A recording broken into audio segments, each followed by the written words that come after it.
Hoi, ich bin Anna Zöllig. Du bist bei einer Geschichte von SRF Kids gelandet. Da nehme ich dich jetzt mit auf eine Zeitreise.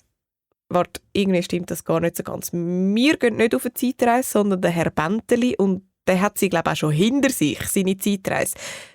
Du merkst, ich bin ein bisschen verwirrt, aber ich glaube, du kommst dann schon draus. Gehe ich einmal fest davon aus, weil du jetzt den Herr Benteli kennenlernst.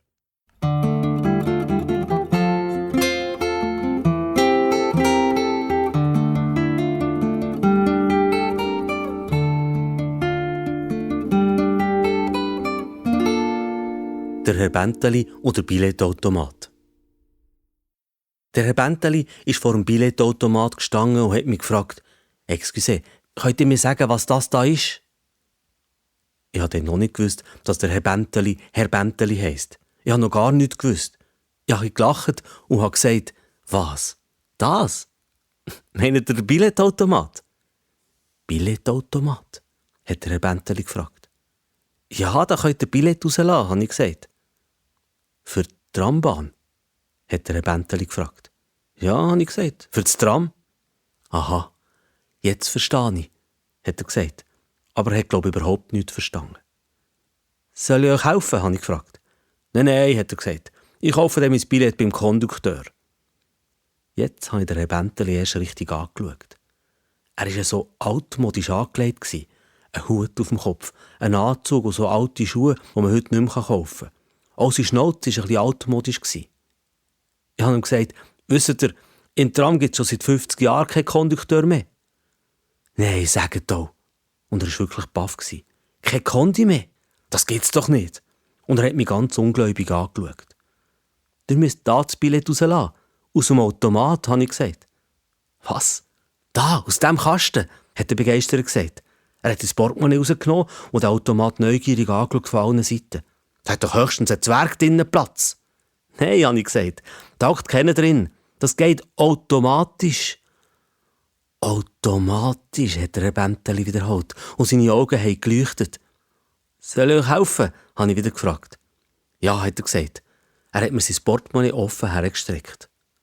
Und jetzt bin ich baff gsi. In seinem Portemonnaie hat es nur ganz altes Geld gehabt. Solches, wie man es schon lange nicht mehr hat. Ich habe das Geld angeschaut und den Herr Benteli angeschaut und dann habe ich ihn gefragt: «Wo wollt ihr her?» «Das ist jetzt gleich. Zum KWD oder zum Dauhölzli ist gleich.» Er war ganz aufgeregt. Also habe ich gesagt: «Ich zeige es euch einmal.» Und ich habe mein Portemonnaie vorgenommen und habe für mich ein Billett rausgelassen. Der Herr Benteli war begeistert. Er wollte also wissen, woher ich das neue Geld habe und wie der Automat funktioniert. Und ich habe mit dem Herrn Benteli zusammen für alle Leute Billett rausgelassen.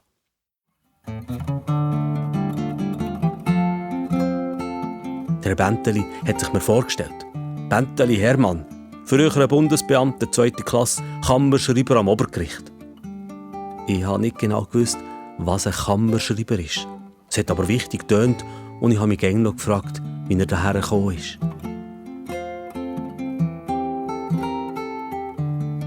Ich bin an diesem Tag nicht ins Tram eingestiegen, weil ich sehen wollte, was der Herr Benteli macht. Und er ist auch nicht eingestiegen.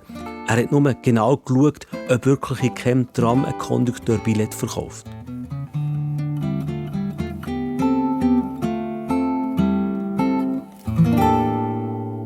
«Automatische Türen», hat er mit leuchtigen Augen gesagt. Und einmal hat er so lange auf den Knopf gedrückt und die Türen immer wieder aufgemacht, bis der Tramchauffeur ihn über einen Lautsprecher angeschnauzt hat: «Hey Landsterne, wollt ihr jetzt einsteigen oder nicht?» Der Herr Benteli hat geschmunzelt. «Fluchen können sie jetzt auch automatisch», hat er gesagt. Der Herr Benteli hat alles, was ich ihm erklärt habe, schnell begriffen. Er war schon ein Spezialist. Wenn jemand gekommen ist, hat er gefragt: «Wollt ihr erste Zone oder zweite Zone? Habt ihr ein Halbtags?» «Ja, macht 2,40. Tut mir leid, ich finde es so viel zu teuer, aber da kann man nichts machen, das geht jetzt alles automatisch.» Er hat von den Leuten das Geld genommen, hat sie Automat reingelassen und hat ihnen das Billett mit dem Rausgeld zurückgegeben. Die meisten Leute haben Freude am Herrn Benteli. Es hat sogar solche gegeben, die extra eine Station gelaufen sind, dass sie bei ihm einsteigen können und bei ihm das Billett kaufen. Gut, es hat auch Leute gegeben, die ihm nicht getraut haben. Die wollten selber ihr Billett rauslassen. Aber der Herr Benteli ist nebendran gestanden und hat erklärt, dass man vor allem 5-Fränkler mit einem richtigen Schwung reinlassen muss, weil die von ihrer Masse her besonders leicht magnetisiert würden und im Automat hängen bleiben. Nur der Techniker, der alle Wochen den Automat leeren und das Papier für das Billett nachfüllen, hat nichts wissen vom Herrn Benteli. Es hat ihn gestört, dass der immer so neugierig in den Automat hineingeschaut hat. Vielleicht hätte Herr Benteli sicher sein, dass dort nicht doch noch ein Zwerg drinnen hocke. Oder Herr Benteli ihm wollte sagen, wie viel Billett erste und zweite Zone er verkauft habe, hat der Techniker nur gebrummelt.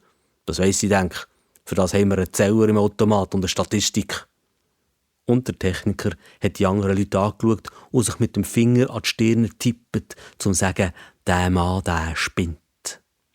Aber die Leute hatten zum Herrn Benteli. Die Frau Landauer hat ihm etwa das 9 gebracht und die Frau Habertür das 4. Der Herr Benteli war nicht einfach ein Spinner und die Leute haben ihn gern bekommen. «Grüß dich, Frau Hubacher. Ein halbes zweite Zone wie immer», hat der Frau Hubacher begrüßt und er hat schon den Knopf gedrückt. «Du müsst nicht pressieren», hat er gesagt. «Das 5. Tram kommt erst in 3 Minuten, nach Fahrplan.»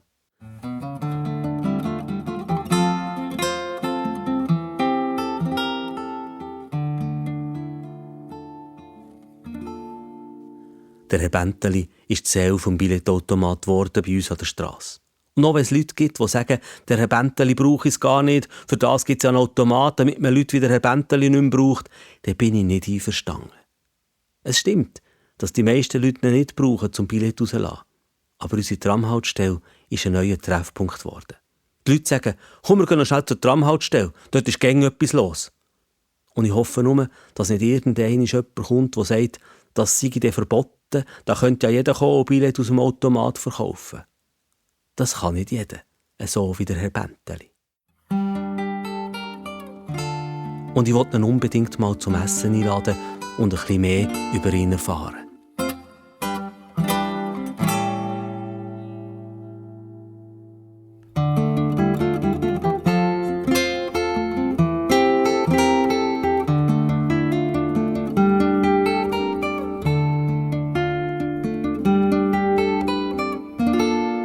Der Herr Benteli und das Mobiltelefon.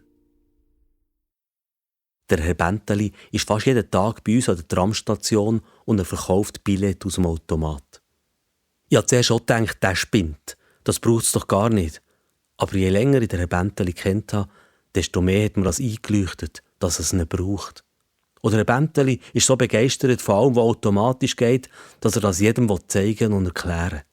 Und dabei schwätzt er mit allen, hilft den Müttern mit den Kinderwagen und hat auch schon mal einen Hund gehütet, der einfach nicht wollte ins Tram einsteigen, bis das Herrli vom Einkaufen zurückgekommen ist.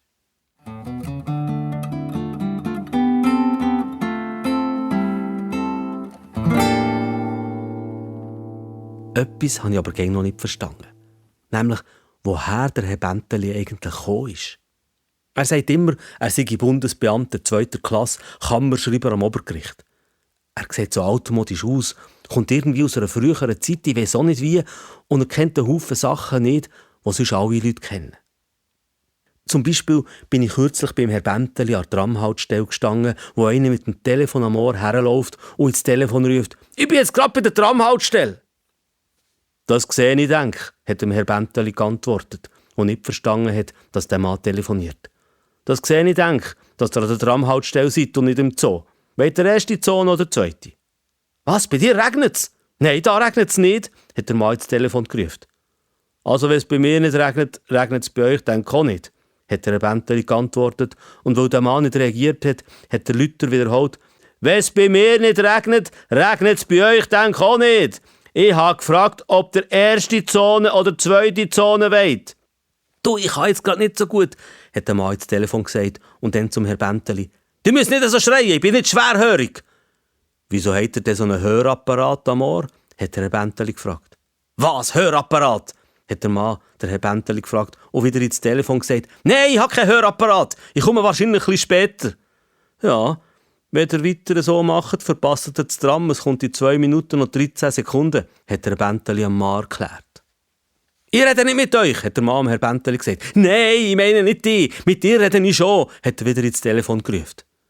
Der Herr Benteli hat immer noch nicht verstanden, dass es ein Telefon ist, das dem Mann am Ohr klebt. Er hat so etwas wahrscheinlich noch nie gesehen und hat darum gesagt, «Du müsst doch schon entscheiden, ob ihr jetzt mit mir redet oder nicht. Oh, Dutzis sind wir auch noch nicht. Wir haben noch keine Säugehüte zusammen.» «Was?» hat der Mann mit dem Telefon aufgeregt gefragt. «Das heisst wie bitte und nicht was?» Und ich habe gesagt, wir haben noch keine Säugehüte zusammen. Und wenn ihr mir nicht bald sagt, ob der erste oder zweite Zone wollt, verpasst ihr das Tram. Der Herr Benteli hat den Mann streng angeschaut und der Mann ist langsam auch verrückt worden. «Was soll das? Ich rede überhaupt nicht mit euch und ich kann mir das Billett selber rauslassen.» Und dann wieder ins Telefon. «Nein, das habe ich nicht dir gesagt, aber das ist so ein Spinner, der etwas von Hörgerät und Säuhe leiht und wo mir Billett verkaufen will. Ich rufe dir nachher noch einmal an.» «Was hat er gesagt?» hat der Herr Benteli gefragt. «Spinner!» hat ihm der Mann ins Gesicht gesagt. «Freut mich, Herr Spinner. Benteli ist mein Name. Früherer Bundesbeamter 2. Klasse, Kammerschreiber am Obergericht.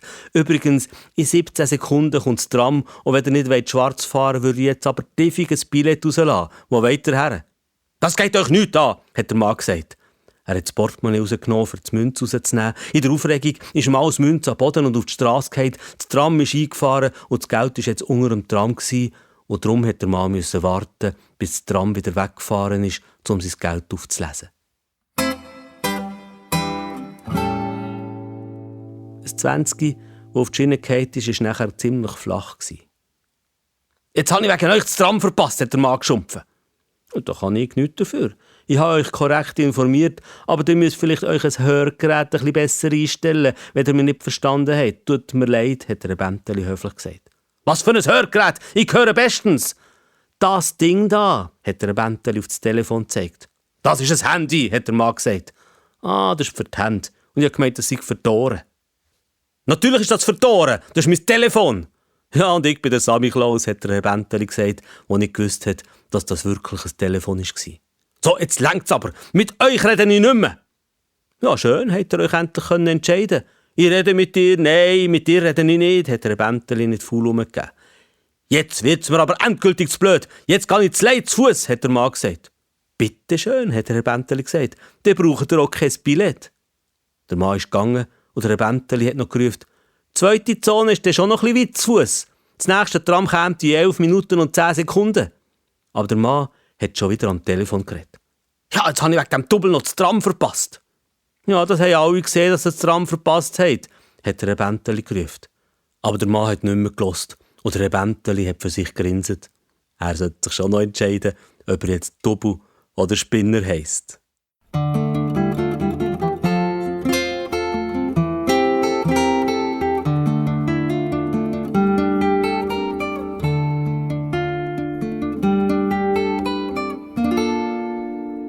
Der Herr Benteli und das Selbstbedienungsrestaurant. Der Herr Benteli ist der Mann, der seit einer Zeit bei uns am Billetautomat für die Leute Billett rauslässt. Jeden Tag ist der Herr Benteli dort.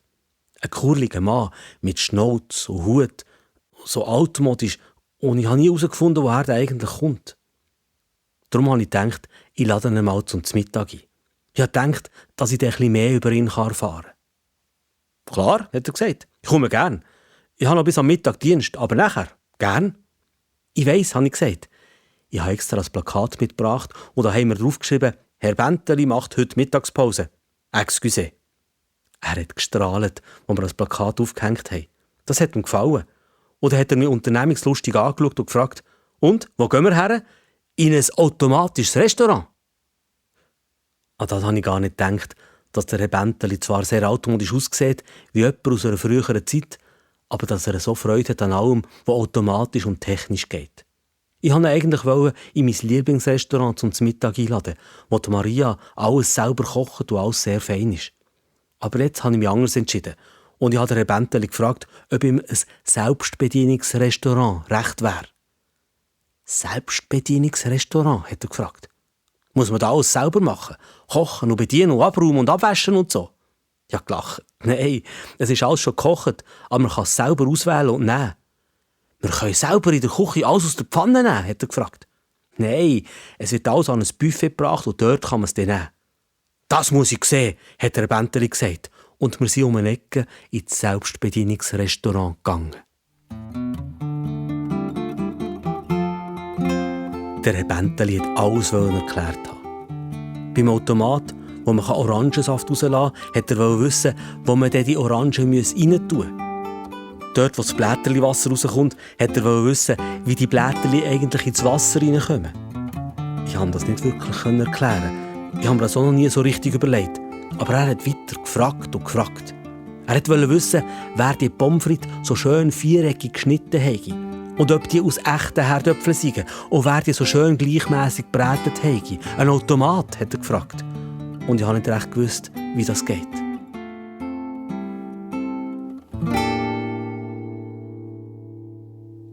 Mir war es ein bisschen peinlich. Und die Leute haben uns ein bisschen komisch angeschaut. Und einer hat gesagt, man soll da nicht so im Weg rumstehen und endlich vorwärts machen.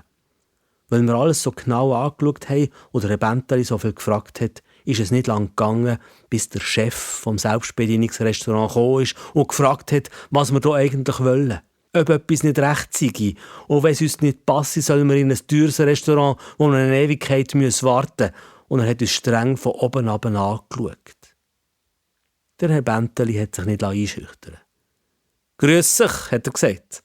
«Benteli, Hermann, früherer Bundesbeamter 2. Klasse, Kammerschreiber am Obergericht. Ich wollte wissen, ob die Pommes frites aus echten Herdöpfeln gemacht sind, so gleichmässig wie die sind.» Der Chef vom Restaurant war baff. Er hat nicht verstanden, was ein Bundesbeamter 2. Klasse ist oder ein Kammerschreiber, aber das Wort Obergericht hat ihm Eindruck gemacht. Ich habe gesehen, dass er Angst bekommen hat. Irgendetwas an seinem Restaurant sei nicht in Ordnung.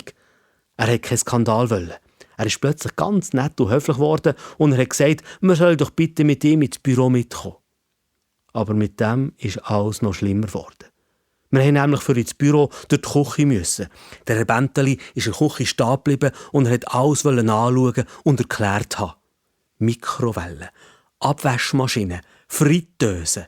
Und die Köche und die Hilfsköche haben gestaunt, dass der Herr Meier, ihr Chef, so einen wichtigen Besuch hat und alle sind herumgestanden und haben zugelassen, wie er am Herr Benteli alle Maschinen erklärt. Und dann hat der Herr Benteli die Herdöpfel gesehen, der Köhli und die Milch und den Ranken.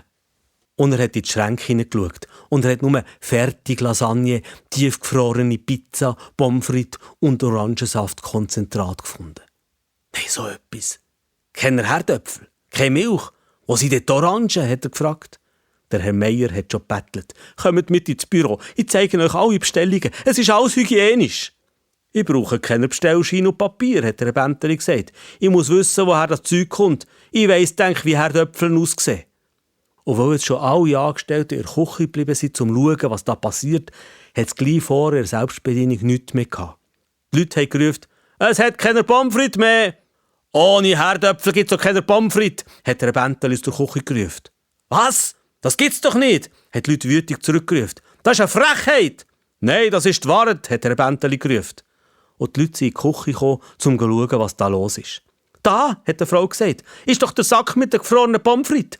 Und sie hat einen Hampfel genommen und ins heisse Öl hineingehauen. «Alles muss man selber machen», hat sie geschumpfen.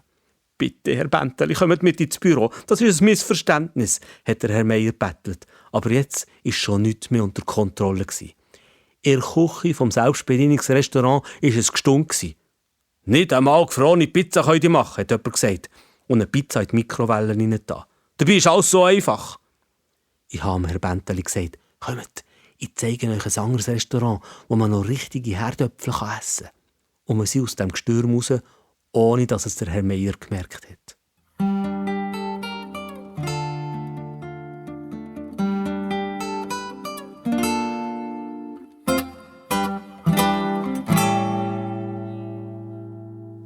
Wir sind zur Maria.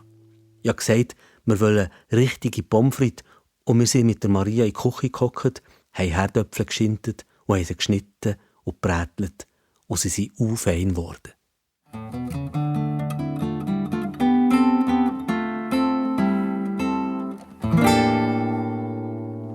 Eine Woche später bin ich zufällig an dem Selbstbedienungsrestaurant vorbeigekommen und habe gestaunt. Ganz gross war da angeschrieben, «Selber kochen, selber essen, alles fix fertig in 5 Minuten, billig.» Hoppla, habe ich gedacht. Der Herr Meier ist doch nicht auf den Kopf gefallen. Er hat vom Herrn Benteli etwas gelernt. Der Herr Benteli ist aber seit der Gang zur Maria zum Mittag gegangen. Und manchmal hat er ihr sogar in der Küche geholfen, Herdöpfel schinten.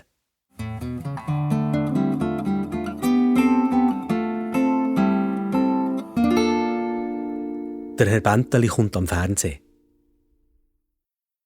Der Herr Benteli und ich sind gute Freunde geworden. Dabei weiss ich gar nicht viel über ihn. Ich weiss nicht einmal, wo er wohnt. Ich weiss nur, dass er früher Bundesbeamter 2. Klasse, Kammerschreiber am Obergericht war. Er ist wahrscheinlich pensioniert, aber er kommt sowieso aus einer anderen Zeit.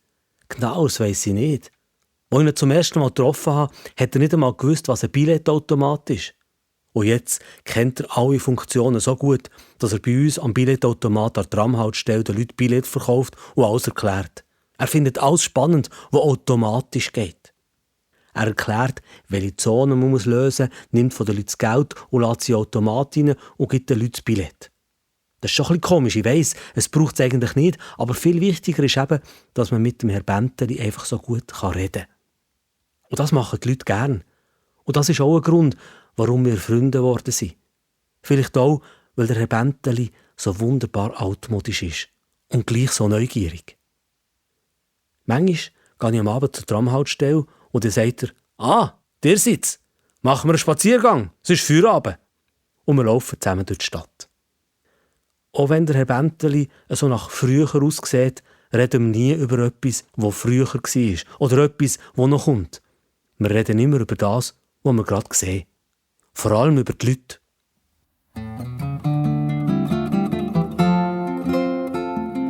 Wir haben ein Spiel erfunden. Wir schauen die Leute an, die wir sehen auf der Straße und probieren zu verraten, was sie für einen Beruf haben. Der sieht aus wie ein Bäck. Nein, das ist ein Metzger. Bäcken sind bleich und Metzger haben einen roten Ring. Das ist eine typische Sekretärin. Ha! Wenn das kein Polizist ist, friss er nie einen Besen, hat der Herr Benteli ganz laut gesagt. Und der Mann, der Herr Benteli gemeint hat uns böse angeschaut. Die sieht aus wie eine Studentin. Das ist ein Manager, habe ich gesagt. Und der Herr Benteli wollte natürlich wissen, was das ist. Das ist Englisch. Das ist jemand, der in einer Firma alles organisieren sollte, den Leuten befehlen und so, damit seine Firma viel Geld verdient. Ein Direktor, hat der Herr Benteli gesagt. Ja, so eine Art, habe ich gesagt.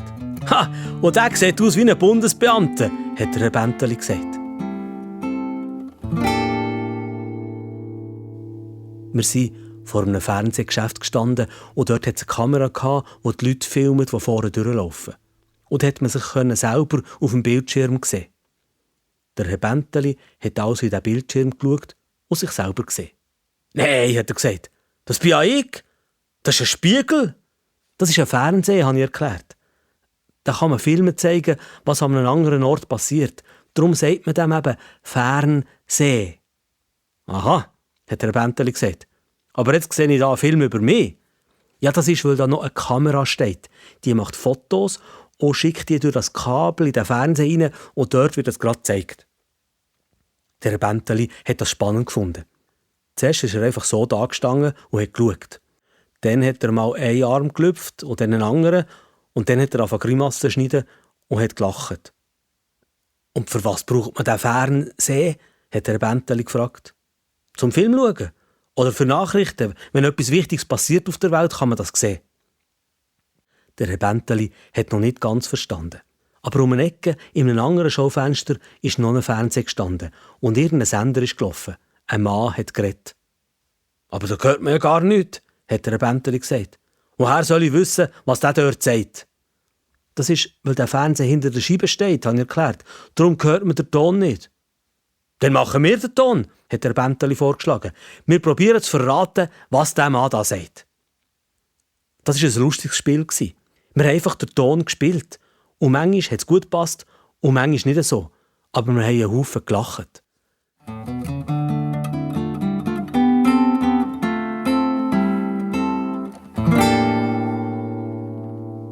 Es sind andere Leute vorbeigekommen und die haben auch mitgemacht. Und dann ist ein Film gekommen, wo die ganze Zeit hin und her geschossen wird. Wir haben natürlich alles gespielt und noch mehr. Und das in voller Lautstärke. Und am lautsten war der Herr Benteli. Er hat den bösen Täter gespielt. Die anderen die Opfer, jemand der Inspektor. Mit der Zeit ist das, was wir auf der Straße gespielt haben, viel lustiger gewesen als das Bild im Fernsehen. Aber der Krach hat natürlich nicht allen gefallen. Ein Mann im Haus gegenüber hat das Fenster aufgemacht und geschrauen, er rufe jetzt die Polizei. Aber alle haben ihn ausgelacht und weitergemacht. Es war ein richtiges Theater auf der Straße.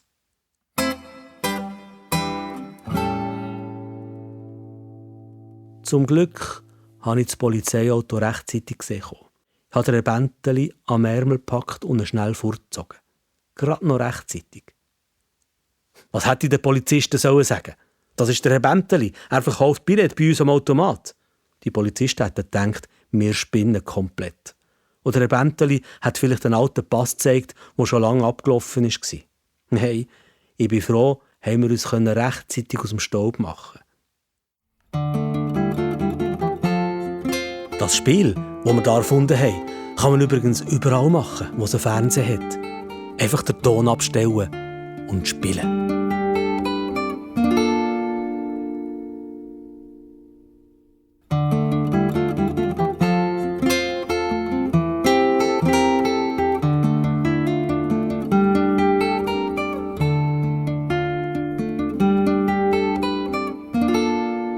Der Schulfreund vom Herrn Bänteli.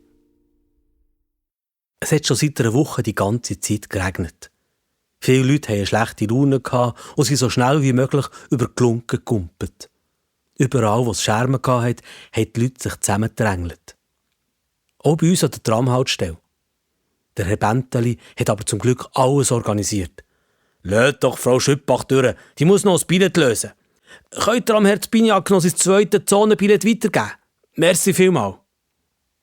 Jetzt war es doppelt wertvoll, dass bei uns am Billetautomat neuerdings ein Mann steht, eben der Herr Bänteli, der mit den Leuten redet. Die Leute würden sich sonst nur ohne zu reden umeinander stossen, Ellenbögeln, extra viel Platz besetzen auf dem Bänkli für sich und den tropfnassen Regenschirm. Dabei wäre es viel einfacher, wenn man miteinander reden würde.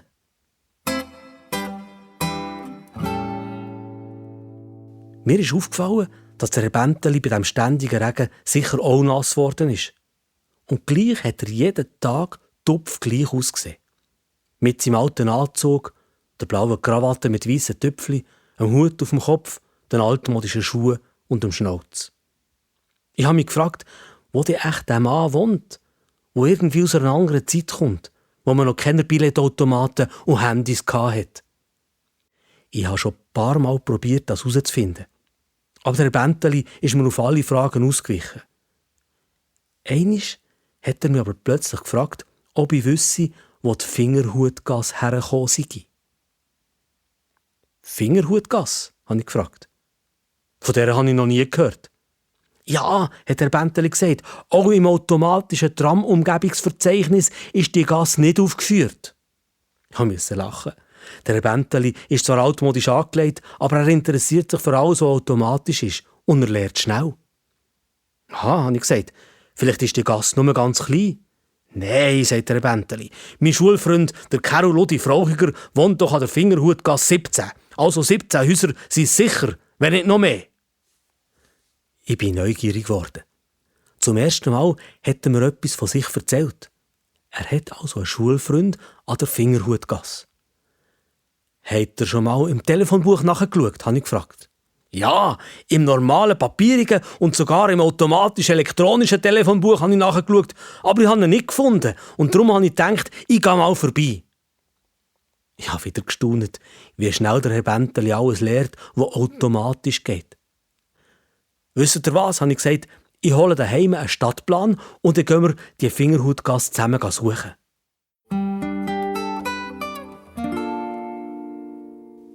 Daheim habe ich noch schnell nachgeschaut, im papierigen Telefonbuch, im elektronischen, im Internet, auf Google Maps, aber ich habe nie eine Fingerhutgasse gefunden. Auch nicht im neuesten städtischen Stadtplan und auch nicht auf einem uralten Stadtplan, den ich noch gefunden habe. Ich habe gleich den alten Stadtplan mitgenommen. Ich habe gedacht, der kommt dem Herrn Bänteli vielleicht vertrauter vor. Und ich bin wieder zurück zur Tramhaltestelle. Der Bänteli hat den Plan studiert. Also, da geht's doch der Staude ab und dort über die Brücke und dann so über und da müssten sie sein. Ja, die Stege gibt es nicht mehr, habe ich gesagt. Da steht jetzt auch ein neues Bürogebäude, da ist jetzt der Autobahnzubringer und da hat es einen Veloweg. Ich habe selber gestaunt, was sich alles in unserer Stadt verändert hat, seit die Karte gedruckt worden ist. Aber am besten gehen wir einfach mal schauen zusammen, habe ich vorgeschlagen. Ja, ich kann auch allein gehen, hat der Benteli gesagt, aber ich glaube, er war sehr froh, bin ich mitgekommen. Unterwegs hat er eine Rolltreppe bestaunt. Wir sind 4-mal rauf und wieder runter und mir ist es fast ein bisschen peinlich geworden. Und dann sind wir weiter und ich habe erklärt, wie ein Rotlicht funktioniert und der Benteli hat beim Fußgängerstreifen ein paar Mal getestet, wie lange es geht vom Knopf drücken, bis die Autos müssen anhalten. Wir sind den Stalden durch ab, wir sind über die Brücke. Die sieht auch ganz anders aus, hat der Benteli gesagt.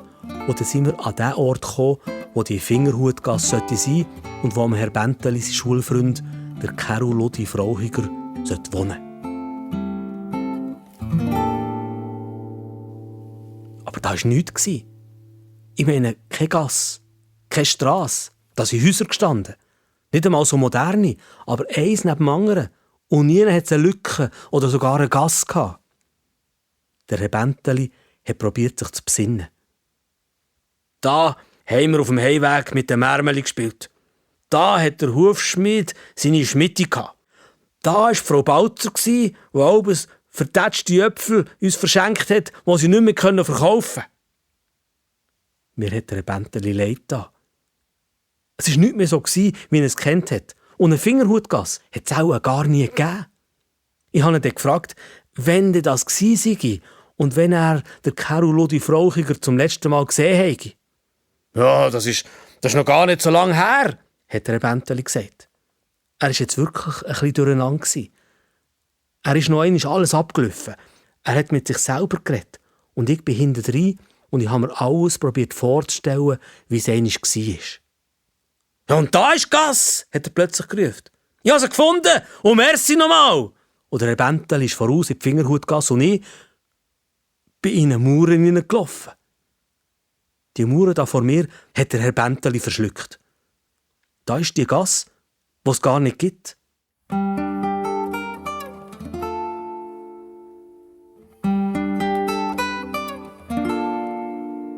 So habe ich nie erfahren, woher der Herr Benteli gekommen ist. Und seitdem steht unser Billetautomat an der Strasse wieder allein und stumm da. Niemand verkauft Billett. Die Leute reden nicht miteinander und haben den Herr Benteli wahrscheinlich schon vergessen. Aber ich denke noch viel an ihn. Und ich muss sagen, er fehlt mir.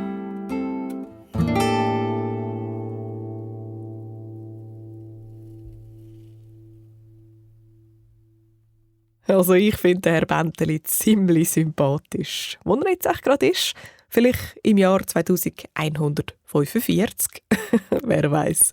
Für mehr so eine Geschichte abonniert den SRF Kids Hörspiel-Podcast oder komm vorbei auf srfkids.ch. Dort triffst du auch mich wieder an, Anna Zöllig. Bis ganz bald.